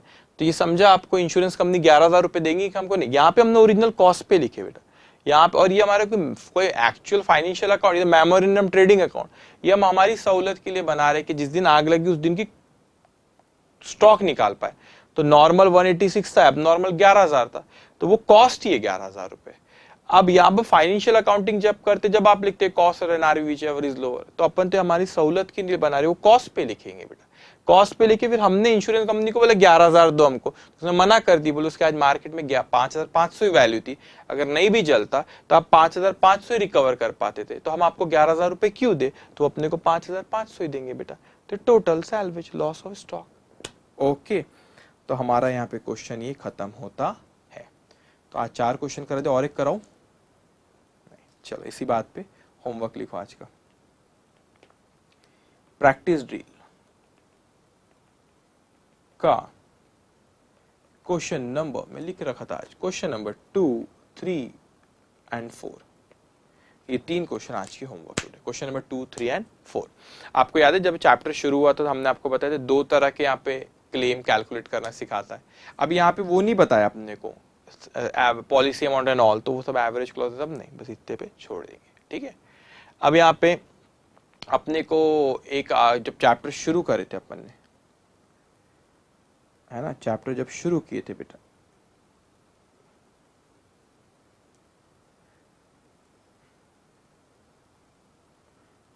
ओके, याद है फर्स्ट स्लाइड यहाँ पे ये claim of loss of stock, तो अपन अभी यहीं पे claim of loss of stock पे बेटा, फिर अभी एक आध सेशन और ये लूंगा, फिर then I will come to loss of profit. उसको claim of loss of fix आपके सिलेबस का पार्ट नहीं, एक आरटीपी में क्वेश्चन का है, तो मैं शायद नेक्स्ट सेशन में उसका भी क्वेश्चन यहाँ करा दूंगा आपको, ठीक है।